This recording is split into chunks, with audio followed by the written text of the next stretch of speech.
네, 안녕하세요. 우리 신앙 이야기의 박 PD입니다. 화륜입니다.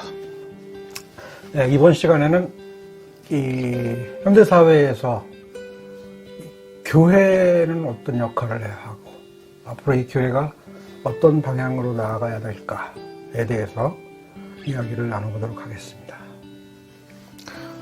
이 교회라는 용어가 뭐 여러 가지로 해석들을 하는데 한국에서 교회는 중국어 발음의 그 중국 애들이 꼬회라고 하는 그 원어 발음에서 따왔어요.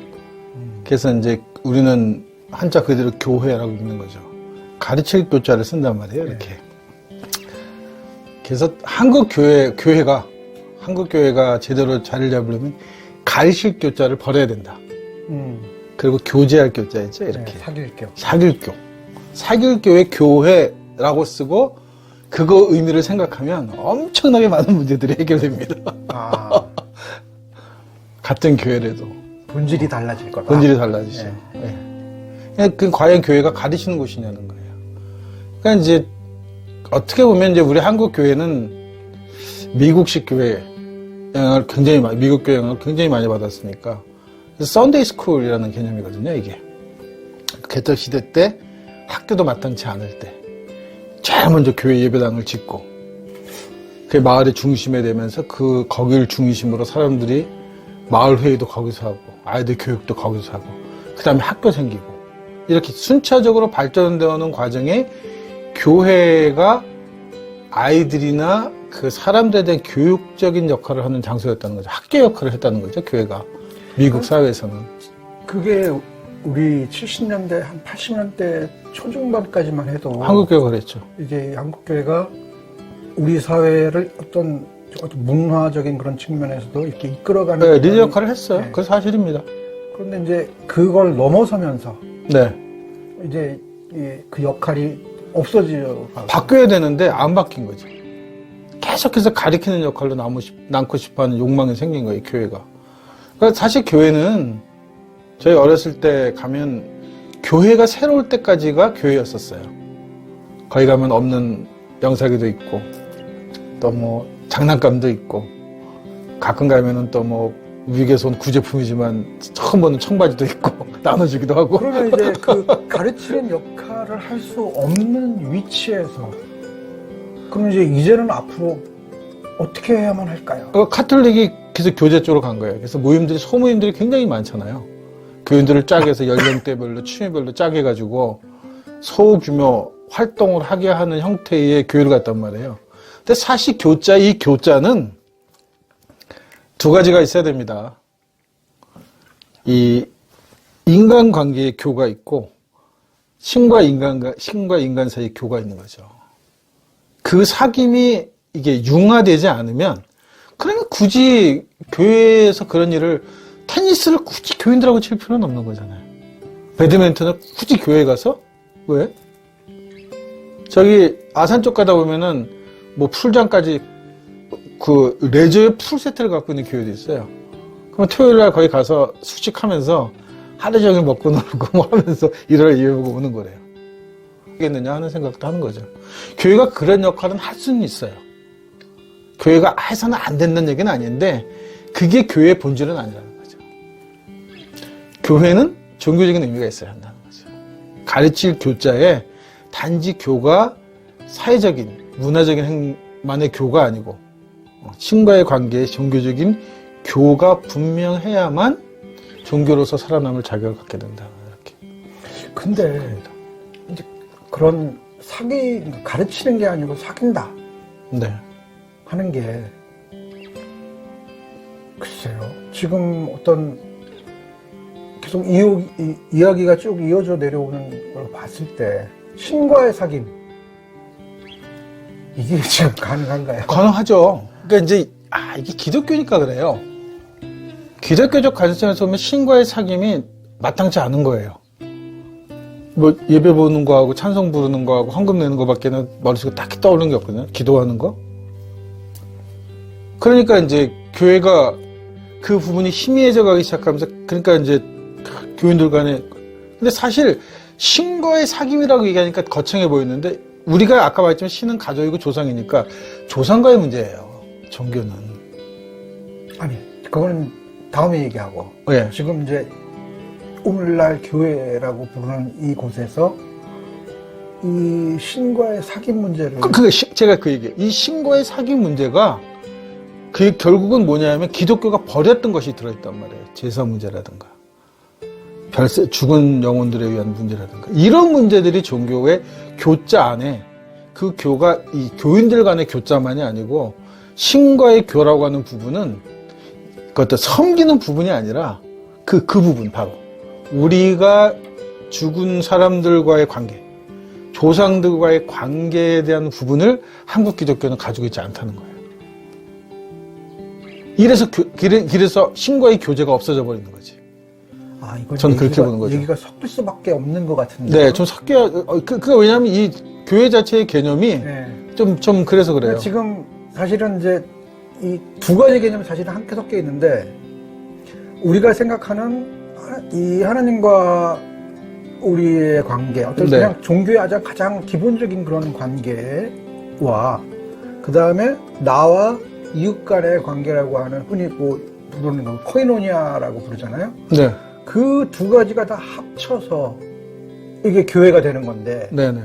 지금. 그 십자가죠. 예, 그렇죠. 예, 그 십자가의 논리죠. 예, 예. 네. 그런데 이게 사실은 분리해서 생각할 뿐만 아니라 망가진 상황이란 말인 거죠. 망가진 상황인 거예요. 네. 네. 특히 한국에서는 망가지죠. 왜냐하면 하나님을 섬기고가 분명치 않으니까. 그러니까 섬김의 대상이니까 십자가의 논리는 신을 섬긴다. 피조물과 창조주 관계에서는 기가 막히게 좋은 설명하기 좋은 개념인데 우리 같이 조상이고 가족이라고 하면 상관관계가 아닌 거죠. 수평관계 되니까 우리는 십자가의 한 축밖에 없는 거예요. 이렇게. 그래서 저는 이 축을 반으로 나눠야 된다는 거예요. 이건 없어요. 한국 사람한테 이거는 필요 없지 않아요. 이 십자가는. 우리는 인간관계, 옆으로 있는 수평의 십자가가 필요한데 이것만 남아있는데 이 중에서 오른쪽이 살아있는 사람과의 관계라면 왼쪽이 죽은 사람과의 관계라는 거죠. 이게 수평관계고 여기가 신이 기독교는 이렇게 들어와 있지만 우리는 이렇게 한쪽에 들어와 있는 거예요. 이렇게 설명하면 조금 좀 이해가 되나? 쉬우신가요? 그 부분은 이해가 되는데 기독교는 물론 신과의 관계와 인간과의 관계를 이렇게 양쪽을 얘기해요. 예, 분리해서 생각하죠. 네, 분리해서 얘기를 한단 말이에요. 피조물이니까. 둘을 그렇게 얘기를 해서 지금 이렇게 사라져버린 건가요? 그걸 모르겠어요. 그러니까 저는 이제 이게 기독교의 가장 큰 문제가 뭐라고 보냐면 이렇게 하나님을 섬기고 나를 사는 관계에 이쪽은 일방적으로 쭉 있어 왔어요. 예배를 드리든 헌금을 드리든 봉사를 있어 왔잖아요. 이게 기도하고 여기서 이렇게 오는 거는 성세만 있다는 거죠. 아, 체계만 존재하니까 이 기둥이 쓰질 않는 거야. 그 방향이 이렇게는 있었는데 이게 이렇게가 없어. 없었다. 피드백이 없단 말이에요. 그 그러니까 피드백은 이게 이렇게까지 안 가는. 못 가는 거죠. 왜냐면 이게 오질 않는데 이게 와야 이게 서야 이렇게 퍼질 텐데 여기서 계속 올려보내는데 내려오는 거는 책을 읽어준단 말이에요. 자, 모세 때는 이런 일이 있었고 아브라함 때는 이런 일이 있었고 지금요.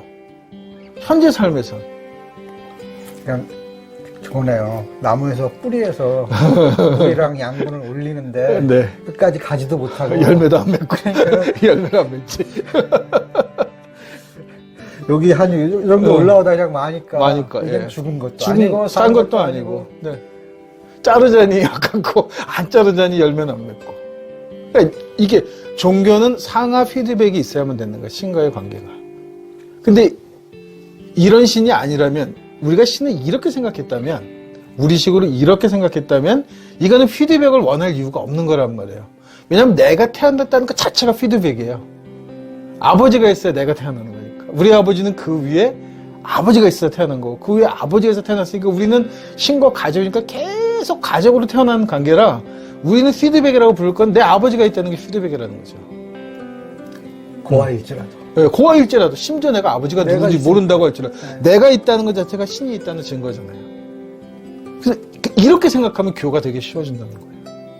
그러니까 내가 내가 살아있는 이웃들을 내가 이웃 예수로 생각하고 살아가는 이 관계가 중요한 만큼이나 또 내가 이 세상에 나를 있게 한 내 조상들의 관계도 또한 중요하다는 거죠. 그래서 이걸 상실하면 안 되는 거예요. 그러면 이 균형이 안 맞는 신앙이 된다는 거죠.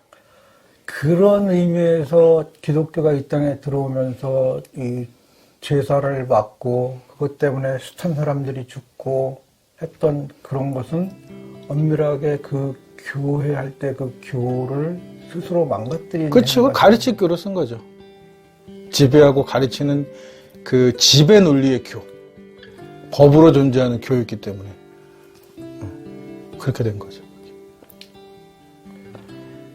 그리고 가톨릭 같은 경우는 이제 그것도 한참 지나서야 이제 그때 돌아가셨던 분들을 막 성인으로 추대한다, 준다 하는데 그거 죽은 자식 불알 만지기. 그렇죠. 은근슬쩍 제사, 우리는 제사 허용해요. 겉으로는 제사를 허용해요. 뒷균형에서는 제사상 둘러놓고 불태운 사람을 성인으로 추대하고. 굉장히 이율배반적인 거예요, 이게. 그러니까 이거는 제가 볼 때 그냥 그 선교 전략적으로 선택된 제사라는 거죠. 의미 없이. 그러면 이태리 사람은 한국식 제사 드리냔 말이에요. 이 이태리 가톨릭 신자들은 안 지내잖아요. 한국 이대가만 해당되는 거예요, 그 제사는? 걔네들 개념으로는 그렇게 설명하면 안 돼요. 성인은 전체 성인이니까. 한국 사람이 성인이 되면 한국 사람 이름을 외국 사람이 세례받으면 또 세례명으로 가져갈 수도 있어요. 받을 수도 있단 말이죠. 그렇다면 한국에서 얘가 제사를 흥했으면 어디든지 다 제사를 지내게끔 해야 될 거 아니에요. 아니요, 그건 한국만 해당되는 거지. 그러니까 이거는 전략이에요. 선교 전략. 종교는 전략을 쓰면 안 돼요. 진실이거나 거짓이거나 둘 중에 하나여야지. 종교가 선교 전략을 갖고 있다는 것 자체가 이거는 이게 종교가 뭔가 이건 구린 거예요. 오면서 우리 유튜브 잘 돼야 되는데 유튜브 잘 되고 콘텐츠 돈 버는 콘텐츠 좀 해야 되는데 몰라서 안 하는 건 아니잖아요. 그게 우리가 이 채널 자체가 우리 신앙 이야기고 잘못된 신앙을 받아고 옳은 일을 하겠다고 하면서 돈벌이 되는 거를 선택하게 그러면 그거랑 똑같은 거죠.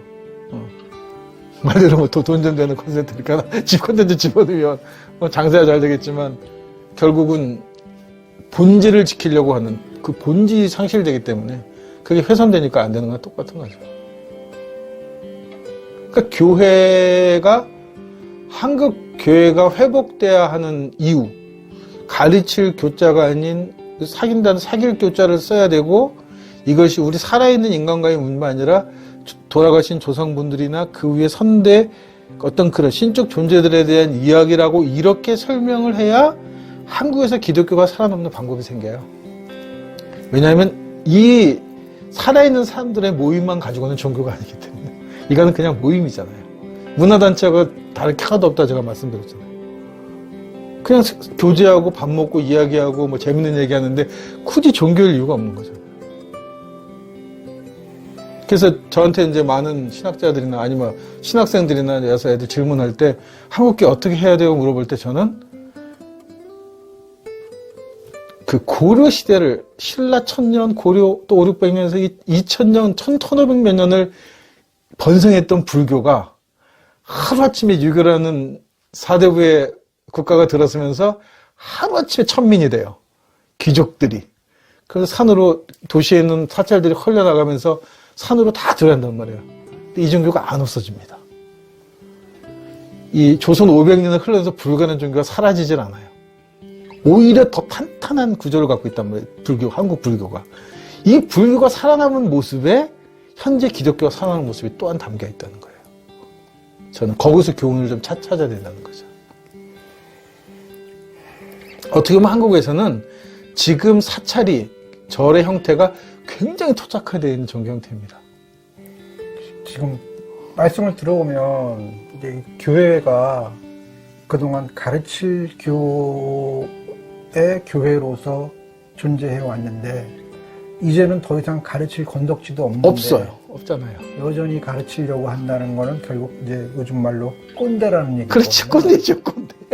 예, 꼰대는 거예요. 꼰대 좀 하잖아요, 실제로. 그러니까 이 꼰대 의식을 버리지 않는 한 답이 없어. 이제 앞으로는 진짜 답이 답이 없다. 없죠. 이번 세대까지일 거예요. 다음 세대 때 굉장히 빠른 속도로 몰락하기. 그렇다고 없어지진 않을 겁니다. 네. 없어지진 않겠지만 그 몰락하는 속도는 가속도가 붙어. 코로나 때문이 아닌 거죠. 코로나는 그냥 일시적인 현상인 것이고 그게 이렇게 될 수 있다는 건 어떻게 보면 가시적으로 빨리 보여준 거에 불과한 그렇죠. 거지. 속도만 조금 더 예, 앞당겼다는 앞당겨 보이지 코로나 때문에 망하는 건 아니거든요. 오히려 그 내부에 문제가 있으니까 그런 거죠. 네, 이건 외부 요인인 거고. 외부 요인인 거고 일시적인 현상이 눈으로 보여서 가시화된 것 뿐인 거지. 그런 의미에서 이 사길교의 교회가 돼야 된다는 것은 그만큼 기독교가 이제 정말로 토착화되어야 한다. 그렇죠. 이제는 토착화돼야 됩니다. 저는 코로나가 그래서 기독교한테는 정도전 사건이다 이렇게 본 거예요. 격리를 시켰어요. 모이는 걸 가장 중요하게 생각하는 종교한테 사회적 거리를 두라고 하는 거예요. 이게 제가 볼 때는 이게 조선이 들어서면서 불교가 당면한 문제하고 똑같은 문제가 아닐까. 자기네들이 그동안 늘상 일상적으로 익숙하게 해왔던 걸 못하게 한단 말이죠. 그러니까 당황하잖아요, 지금 기독교가. 사회적 격리를 두기 시작하니까. 당장 교인 수가 주니까 덜컥 겁이 난단 말이에요. 헌금이 줄어들면서. 이게 장기화 되면 교회를 안 나오지 않을까? 이 정도 자신감을 딱 갖고 있는 종교예요, 한국 기독교가. 코로나라는 종교조차도 이렇게 사정없이 흔들려 버린단 말이에요. 그럼 그 교회 자체가 제대로 된 개념을 갖고 만들어진 단체가 아니기 때문에. 근데 두려워하는 게 본질적인 게 아니잖아요. 네. 코로나 때문에 하나님을 안 믿을 때. 그건 아닌 거지. 장사가 안 될까봐 두려운 거죠. 그러니까요. 그러니까 제가 그 마인드를 버려야 한다는 거예요. 장사하는 마인드를. 사실은 교회가 잘 되면 그걸 버려야 되지. 코로나 때문에 하나님 믿던 사람이 안 믿는 게 그런 일은 안 벌어지는 그런 일은 안 벌어진단 말이에요. 그런데 코로나 때문에 교회 안 나오는 사람들은 있다는 거죠. 오히려 기독교가 국교화되기 전 서구에서는 코로나 때문에 교회가 만나는 얘기는 아무도 안 해요. 이미 망할 것도 없어. 그러니까는 말을 바꿔서 하자면은 이 신앙이 내 삶 속으로 들어왔을 때 그때 그게 신앙의 의미가 있는 거고 그 안에서 내 안에서도 어떤 역사가 벌어지는 거지. 네. 그냥 교회 신앙하면 그냥 교회 그리고 내 삶과는 전혀 무관해. 이랬을 때는 결국 이거는 그냥 그들만의 리그. 그렇죠. 이렇게 되는 거고. 네. 내 삶과는 좀 무관해지고. 그러니까는 거기 있는 사람들은 이 기독교가 이 사람들이 삶에 어떤 영향을 미칠까는 중요하지 않아. 그냥 내 덩치 유지하고 내가 밥 벌어먹고 사는데 문제만 없으면 돼. 그럼요. 그거죠. 그러니까 코로나를 보면 저는 교회를 향해서 물어보면 너희가 학교였니? 학원이었니? 이렇게 물어보고 싶은 거예요. 자기네들은 학교라고 얘기했는데 학원이었던 거죠. 애들 원격 수업한다고 학생이 아닌 건 아니잖아요. 학교를 그만두는 것도 아니고. 근데 기독교인들은 원격 수업하래 갑자기 뭐라 하면 나 이제 학생 아닌 거야? 이제 우리 학교 그만 다니는 거야? 이게 근본적으로 기독교가 장사하는 집단이었다는 거죠. 수익을 생각하는 장사하는 집단이었지, 자기네 말로 학교라고 하는 가리킬 교자, 교회라고 하는 가리킬 교자를 쓰고 있으면서 그 가르침조차도 제대로 한 적이 없다는 거예요. 그러면 이렇게 당할 일이 없는 거지. 자기네 제대로 가르쳐 왔으면. 그러니까 사실은 교회라고 하는 이름 안에 우리가 어떻게 나아가야 할까라는 그 답이 사실 다 들어있는데. 다 들어있습니다. 네. 그걸 할 마음도 없었고. 네. 앞으로도 참 그렇게 과연 갈 수 있을까 하는 게 그러니까 굉장히 의심스러운 성서에 나오는 교인, 크리스찬이라고 불렸다고 하는 교인들의 얘기도 그들이 신앙생활을 어떻게 해서 크리스찬이라는 얘기가 아니고 그들이 공동체 생활하며 모여 살면서 자기네 재산들을 함께 나누고 이웃을 구제하더라. 그래서 그들의 삶을 크리스찬이라고 부르는 삶을 크리스찬이라고 부른 거잖아요. 종교 행위를 크리스찬이라고 부른 게 아니라. 그러니까 사실 이미 성서 안에서도 그 성서 안에서 나오는 첫 교회의 모습에서조차도 교회가 무엇이냐, 교회가 어떤 방향을 추구해야 하고 무엇으로 어떻게 살아갈까 분명히 보여주고 있는 거예요, 이거는. 예. 지금까지 교회, 가르칠 교회가 아니라 이 사귈 교회, 이 교회가 우리 현재 오늘날 기독교가 나아갈 방향, 교회의 모습이다 라고 이야기 나눠봤습니다.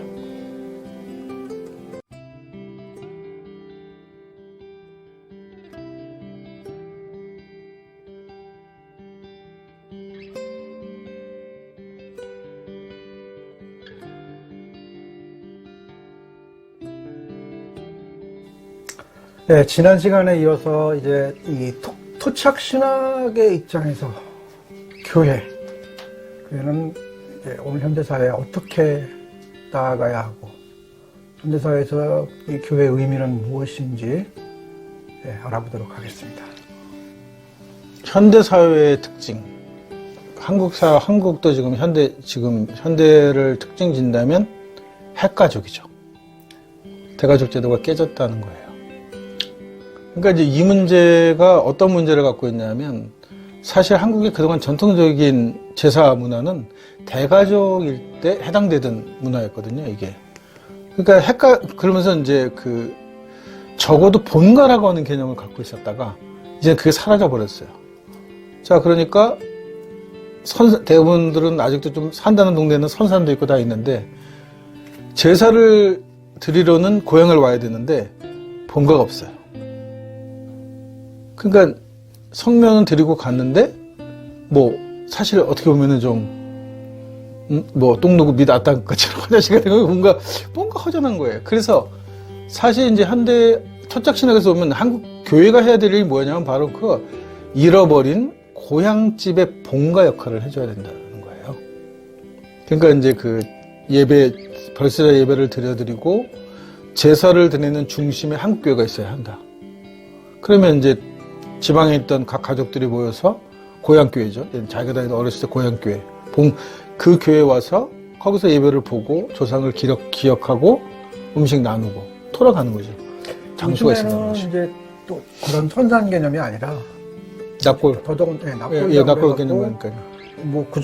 그런 본가 있던 그 지역에서도 하지만 이제 그냥 다 객지에서도 하죠. 그렇게 다 하기 때문에 각 교회에 분산돼서 할 수도 있고.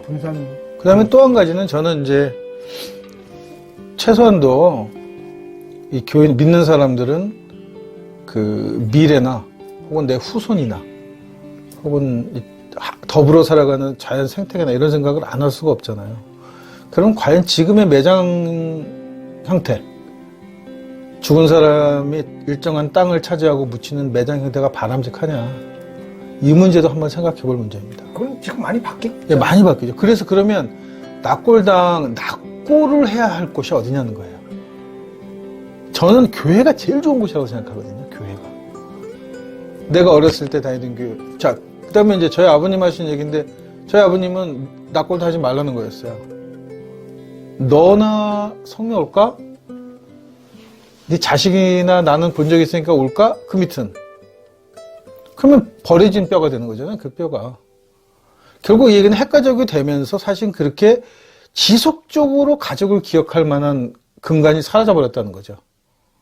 결국 자기 직계들만 이렇게 기억하는 세가 될 건데 그러면 그렇게 해서 버려지는 남겨지게 되는 유골이나 묘들은 다 어떻게 처리할 거냐는 거예요. 이게. 교회는 한 번 세워지면 외학 같은 경우는 1000년 이상씩 가잖아요. 교회가.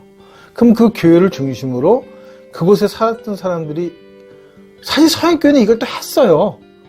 교회에 자기네 공동묘지를 갖고 있었으니까 사실 어떻게 보면 서양교회가 이미 하고 있는 일이에요. 이거는 지금 이제 우리나라에서는 법적으로는 종교 시설이 그런 납골 이런 거를 만들 수 있도록 해놨어요. 해놨죠. 근데 다른 데는 이제 거의 불교는 하죠. 안 나오고 종교 시설이 아닌 데는 잘 안 나오고 허가를 안 해줘요. 종교 시설을 하는데 근데 그것도 그 장소가 교회 아니면 못하게끔. 그러니까 그런 문제들을 토론이 좀 이루어져야 되는 거예요. 왜냐면 그거는 제가 볼 때 그거는 교회 쪽에서 반대했다고 봐요. 오히려 기독교 쪽에서 싫은 거지. 교인들이 싫어하더라고요. 공동묘지에 오는 낙골당 오는 기분이라는 거야. 교회가 교회를 뭐라고 생각하냐, 이 교회를 뭐라고 생각하냐는 개념을 바꿔 나가야 된다. 그러니까 제가 어디 그리스인가 어디 거기 여름에 출장 간 적이 있었는데 거기는 해안 바닷가 별장이 낙골당이에요. 그래서 아래쪽에는 낙골묘가 있고 바닷가에 건물 잘 지어놓고 여름에 와서 여름 휴가들은 거기서 보내요. 온 가족들이. 그때 저는 굉장히 좋았거든요. 저는 그게 그러니까 가족이란 개념이 있는 거죠. 우리는 다 상실해버렸어요. 홀라당 다 까먹어버리고 없어. 그래서 저는 기독교가 지금에도 있지 않았으니까 법 개정을 통하든 뭔가를 통해서 그런 역할을 그럼 자, 낙골은 우리가 못한다고 치자. 그렇지만 돌아가신 이름은 다 할 수 있죠. 그 다음에 저는 낙골도 아니고 수목장 하자는 쪽이거든요. 자연으로 다 돌려보내드리고 교회가 이름을 쭉 기억하며 날마다 목사가 자 여기서 제가 한 가지 제안을 드리는 거예요. 목사가 나는 정말 종교만 몰두하고 싶다. 그러면 이걸 하라고요. 매일 돌아가신 분들 이름을 기억하고 기도하고 저녁마다 초를 켜고 기도하고 그 다음에 그 돌아가신 주변을 잘 관리하고 이런 거를 해도 최소한의 비용으로 일용할 양식으로 살겠다고 하면 그 일을 하는 것만으로도 먹고 살 수 있는 근거는 될 수 있다. 그게 불교잖아요. 대신에 자기 노력은 절대로 해야 될 것은 안 하면 안 되는 거죠. 저는 이제 스님들 친구들이 많은데 가보면 뭘 하다가도 딱 기도할 시간에는 칼같이 들어가서 기도. 왜냐하면 그날 돌아가신 분들 영가 기도도 있고 하기 때문에 그 시간은 무조건 지키는 거예요. 막 떠들다가 말고도 갑자기 탁 자기 기도하고 해서 30분 이상 목탁 치고 기도하고 온단 말이에요. 그게 이 기독교 이 목사들한테는 몸에 배어 있지 않아요. 그런 문화 자체가 없잖아요. 예, 그러니까 그걸 만들어야 돼요. 내가 전문 종교인일 때 무엇은 반드시 해야 한다는 게 있어야 한다는 거죠. 그게 없이 그냥 일반인처럼 살아가면 그러면 그런 거는 포기하는 거죠. 그러면 내가 종교인으로 먹고 살겠다는 건 포기해야 된다는 거죠. 전문 종교인일 때 설교는 꼭 해야 된다. 이거 갖고 있잖아요. 설교는 먹고 살 근거가 하면 안 되니까. 그래서 이런 거를 하면 한국 교회도 살아남을 수 있는 어떤 그 지역의 근간이 될 수 있고, 그 다음에 어떤 한국 신앙이, 한국이 갖고 있는 쭉 믿음의 뿌리를 지키는 또 그런 근간도 될 수 있고, 그리고 영원히 없어지지 않는 종교적인 근간이 될 수도 있고. 그게 이제 기본적으로 교회는 그 지역을 섬겨야 된다. 기본이죠. 라고 얘기를 하지만 실제적으로 하는 일이라고는 그렇게 많지 않아요. 없어요.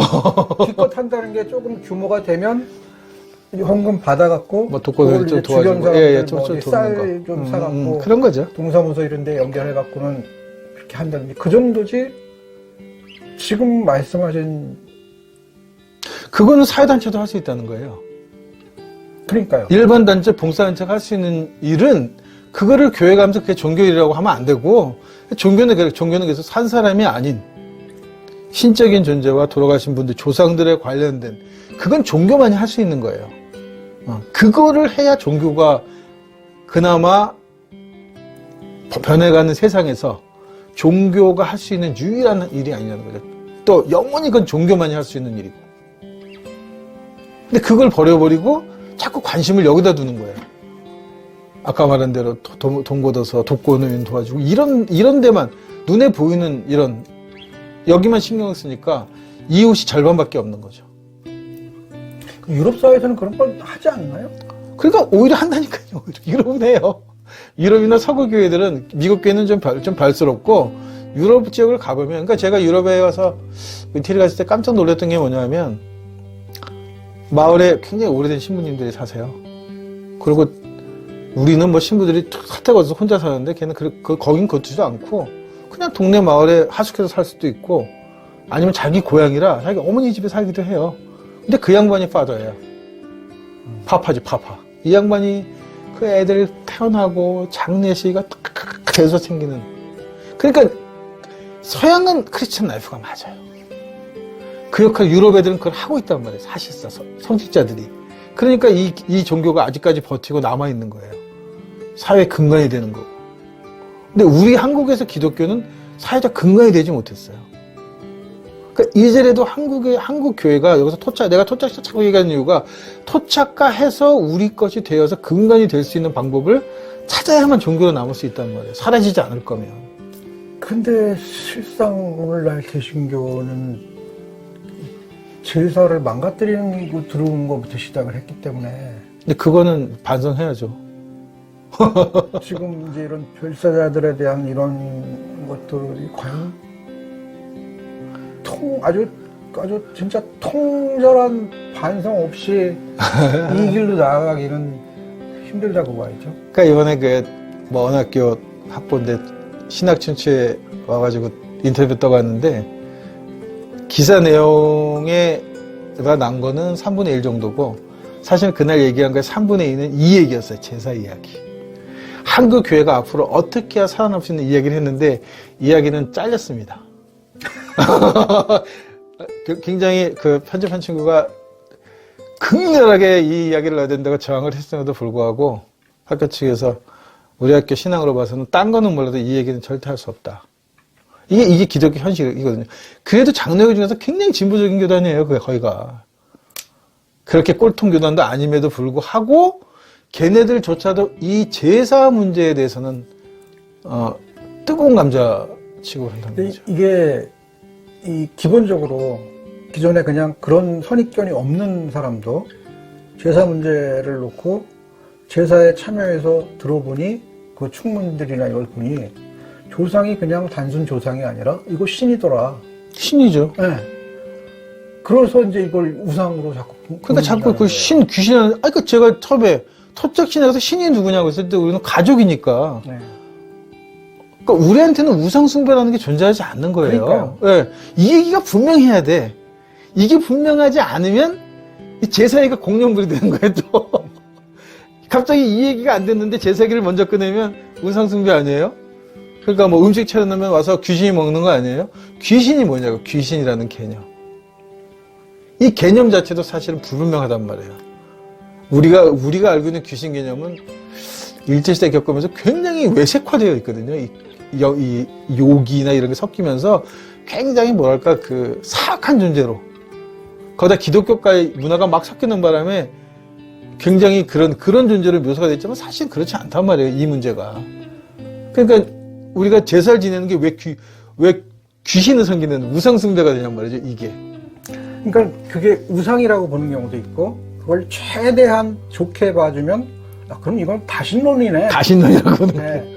그렇게 가는 건데, 이제, 실상 우리가 제사를 지내는 뭐 이런 경우도 사실 뭐 한 4대, 이제 4대까지 하고,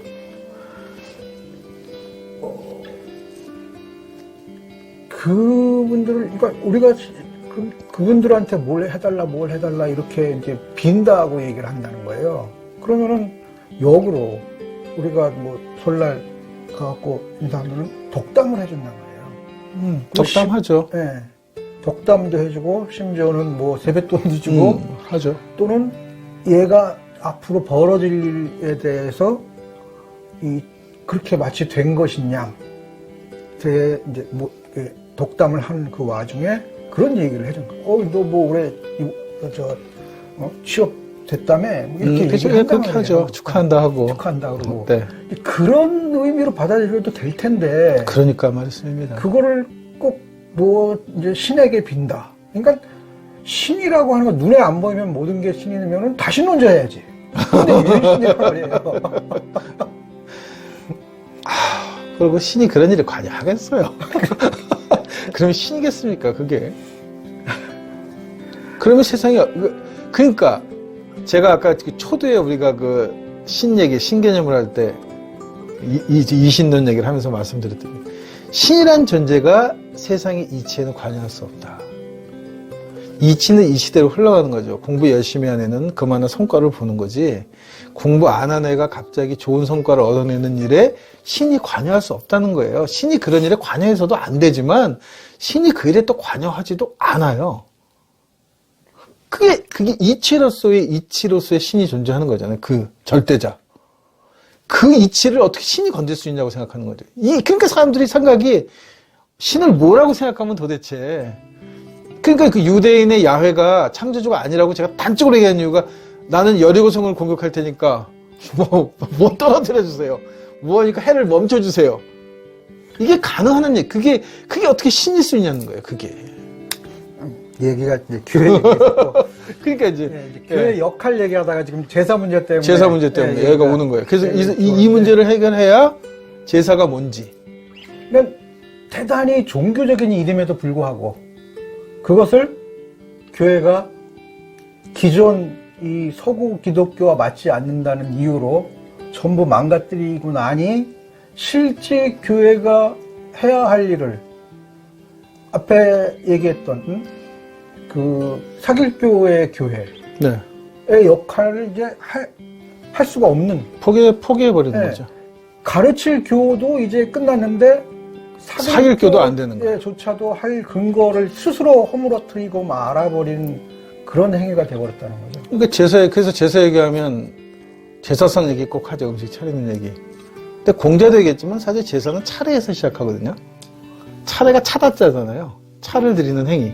이게 음식으로 바뀐 이유가 그거랬잖아요. 이게 차값이 워낙 비싸서. 차가 비싸다 보니까 쉽고 싸게 구할 수 있는 음식을 차려라 바뀌어서 이게 제사상이 바뀐 개념인데, 그러니까 제사상 그러면 상 차린 걸 크게 생각하는데 아니란 말이죠. 물 한 잔을 드릴 수도 있고, 요새같이 커피가 날 때는 커피 한 잔을 타드릴 수 있는 거. 그게 결국은 내가 내 조상을 기억하는 행위로서의 제사를 얘기하는 거지. 똑같아요. 형식으로서 뭐 서동백선이 뭐 무슨 아무 의미가 없단 말이에요. 근데 하물며 제사상 위에다가 플라스틱 과자 같은 거 잔뜩 싸놓은 게 무슨 의미가 있냐 말이에요. 그러니까 이게 사람들이 종교를 잘못 이해하고 신을 잘못 이해하고 우리가 신을 섬긴다는 제사라는 것을 오해했기 때문에 이 제사도 섬기는 제사가 아니라 교제하는 제사라고 생각하면 뭐 차 한 잔 놓고도 우리가 그 신한테 우리가 뭘 특별히 바래요? 나이 드신 아버지한테 우리가 뭘 바라겠어요? 우리가 바울의 제일 좋아하는 말 중에 너희가 어린아이지 않고 어른이 되라는 얘기가 뭐냐면 어린아이는 바라는 상태지만 내가 어른이 됐을 때 아버지를 신으로 내가 마주한다는 건 내 할 일을 아버지한테 부탁하는 건 아니거든요. 오히려 그렇죠. 베풀어 드리고 차 한 잔 내가 대접해 드리고 효를 하는 거지. 이 개념으로 가면 교회가 뭔지 분명하게 보이는 거잖아요, 이게. 앞으로 해야 될 일이 뭔지도 분명하게 보이는 거고. 사실 인간 사회에서 살다 보면 종교든 뭐 어떤 뭐든지 이게 시스템화되면 어떤 그 정신이 점점 사라지고 그 형식만 남아요. 그게 교리가 돼요. 네. 예. 근데 결국에는 그렇다고 시스템을 안 만들 수는 없거든요. 인간이 살면서. 왜냐하면 그렇지 않으면은 이게 작동 자체를 안 할 테니까 처음에. 그렇죠. 예. 그러니까 분명한 건 그거는 항상 돌아봐야 된다는 거죠. 내가 지금 뭐 기독교면 기독교가 형식만 남아있지 않는지 그 안에 알맹이가 어디로 도망간 건 아닌지 이거는 끊임없이 돌아봐야 될 문제인데 그렇지 않으니까 그냥 이게 무조건 절대 진리라고 생각하니까. 네. 그것도 뭐 2000년 전거. 네. 뭐 옛날 책들 뭐 읽다 보면 그런 것 많이 나오잖아요. 뭐 옛날에 이제 뭐 교주가 한 명 있는데 뭐 쫙 갖고 막 이야기 설법을 쫙 베푸는데 어디서 고양이 한 마리가 와가지고 예. 저거 좀 기둥에 좀 묶어둬라. 그랬더니 이제 그게 시간이 질러 나중에 세대가 바뀌고는 이런 설법을 할 때는 고양이를 항상 저 기둥에 묶어둬야 되는 거야.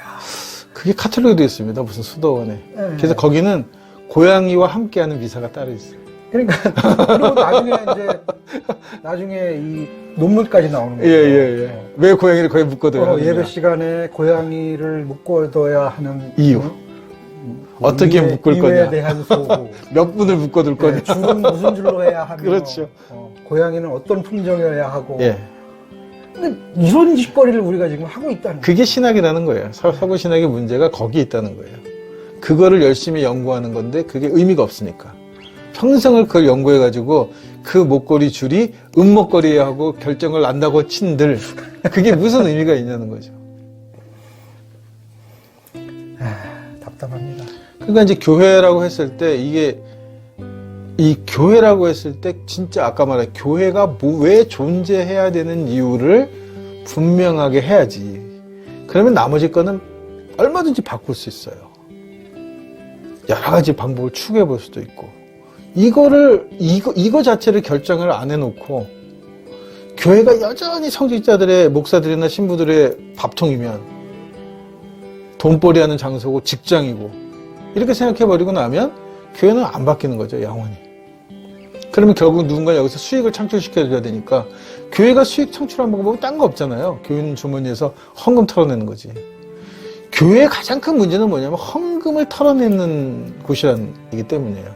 그래서 저는 이제 그 신학생들한테 목사가 헌금 설교를 하는 건 폭력이다.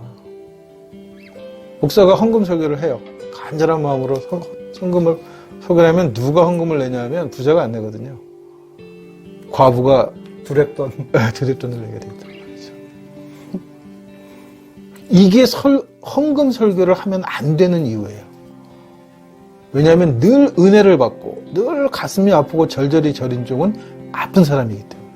절박한 사람이죠. 그렇죠. 절박한 사람이기 때문에.